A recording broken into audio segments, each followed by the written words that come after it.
పాలకూర, పైననేమో కరివేపాకు చెట్టు, కింద పాలకూర. చూడండి, ఇలాంటి పెద్ద పెద్ద దాంట్లో వేసుకున్నప్పుడు మనకు 2 పంటలు తీసుకోవచ్చు. చూడండి, కరివేపాకు చెట్లు కూడా ఎన్ని మొలిసినాయి చూడండి. అవే దానంతలు అవే ఎన్ని ఫుల్గా మొలిసినాయి, అన్నీ ఎక్కడ చూసినా సరే.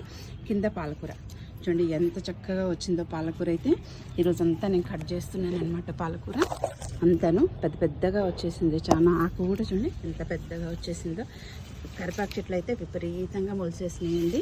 మనకి ఇలాంటి దాంట్లో వేసుకోవడం వల్ల ఉపయోగం ఏంటంటే, ఇలా పెద్ద దాంట్లో వేసుకోవడం వల్ల ఏవైనా కరివేపాకు చెట్లు కానీ పక్క నుంచి మొలిచేస్తాయి. మనకు కింద ఇంకొక పంట వేసుకోవచ్చు. చూడండి, ఇది నేను పాలకూర విత్తనాలకు వదిలేసాను. చక్కగాను ఎట్లా వస్తుందో కింద నుంచి నేను తీసుకుంటున్నాను. మళ్ళీ నా విత్తనాలు నేనే చేసుకుంటాను. చూడండి, ఒక్కొక్క ఆకు ఎంత పెద్దగాను.